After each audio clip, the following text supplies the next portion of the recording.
Buying a PC handheld right now isn't that easy. As seen in my most recent buyer's guide video, it's just not a good time. We're finally starting to see a lot of releases, a lot of announcements are happening for things coming later this year. So buying a PC handheld right now, honestly, is something I would advise against, primarily because a lot of these options are holdovers from years past. The Steam Deck is still a viable option, but it is starting to show its age, and that originally released almost 3 years ago now. And some of my favorite handhelds to talk about, and some of the most popular handhelds, period, the ROG Ally X and the Legion Go saw sudden price increases of about $100 than originally promised, which is rather interesting. On top of that, even the Steam Deck isn't subject to minor issues. A separate issue has come up with Valve temporarily ceasing sales of the 1TB 650 model of the Steam Deck OLED, apparently specifically in the US and Canada, citing unspecified supply chain constraints, which isn't unheard of, but it is fascinating that it got to the point where they had to fully cease sales of a given model. So the current state of PC handheld isn't bad by any means, but certainly is at a transitionary point. Certainly, you really shouldn't be buying a PC handheld right now if you want something better or if something else excites you. Currently, there's some pretty awesome handhelds coming up, so I figured I'd make a video rounding up some of the expected handhelds. Starting off with one that we've only recently seen, the Asus ROG Xbox Ally.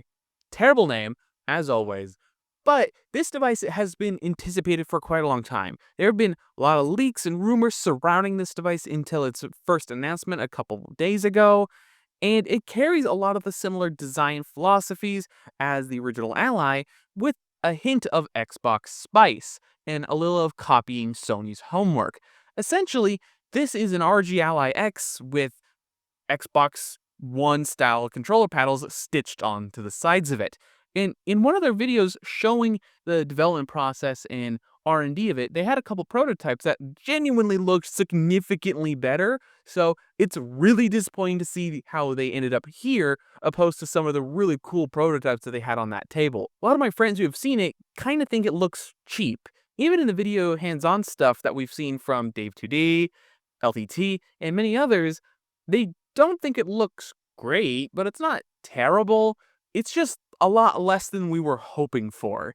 It really does look like those concept renders of people making what they would hope a portable Xbox 360 would have looked like in 2009.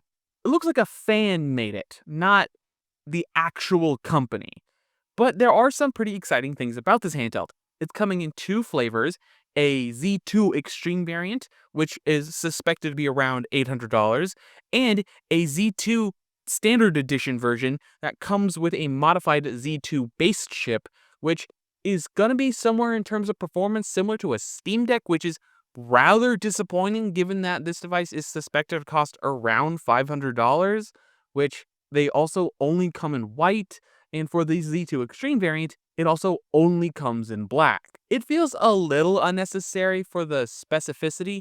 If they wanted a lower power version of the Z2, why not just go with the Z2 Go? That's sort of what it was designed for in the first place. But it remains to be seen what these things are actually going to perform. In terms of when to expect these devices, I would say somewhere in the later part of the year. So I would expect somewhere between October to maybe as late as December of this year.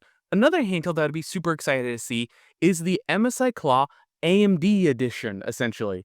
It comes with the Z2 Extreme, and it seems like it's going to beat the Legion Go 2 to market. This device is incredibly exciting. It essentially takes the body and design style of the MSI Claw AI-8 that a lot of people actually really love and is shockingly way more popular than I had initially anticipated when last talking about it. It seems like a lot of the issues that were plaguing the original Claw in some parts of this new Claw have been pretty much ironed out. So it really does mean that this new Claw handheld, at least the current MSI Claw AI-8, is actually really good and performs admirably against the Ally X, which, don't get me wrong, is very cool. but it will pale in comparison against the Z2 Extreme version when that releases later this year as well. That device seems it's closer to release than a lot of other these handhelds, so I suspect that one coming later this year as well, sometime between maybe August and autumn starting, which would be super cool to see as sort of for calling things right before they come out. So me making a video saying this device might get pushed next year might see getting revealed tomorrow and have a release date of next week. Because as always, my timing is impeccable, the universe loves to see me be wrong. That's a boon for you, sad for me. All these devices have some very compelling reasons to purchase them. The flexibility of the Legion Go 2's design with detachable controllers, an amazing kickstand, and a big, beautiful screen, in this super cool new version of Windows releasing with the Asus ROG Xbox Ally. A version of Windows with all background tasks almost essentially eliminated with all the unreleased operating system, essentially. And there will be some benefits opposed to something like SteamOS, which is now currently available on pretty much all AMD-based PC handhelds. But the real major benefit of this new Windows-based controller-friendly operating system is going to be that it's going to work on both AMD and Intel processors. It will be integrated into Windows probably, and you can still have access to a desktop mode. You'll have access to Steam, Epic Games, and I believe something else, I can't remember. Basically all of the major players in the PC games selling space. So you'll have all the benefits with Windows, all the comfortability and just ease of use that SteamOS provides without any of the drawbacks. What we're seeing is a massive industry change and a battle between operating systems, between Microsoft and Valve. I would love to hear what you guys think about this down below. How do you think the future of PC handhelds is really going to shake out? Out of all these handhelds, which ones are you the most excited for? Because I know I'm excited for the Xbox handheld the most because of what it means for the greater industry. I'd love to hear what you guys think about this down below. Don't leave a like, comment, and subscribe. All those from me garbage down below. And last but not least, have a wonderful day.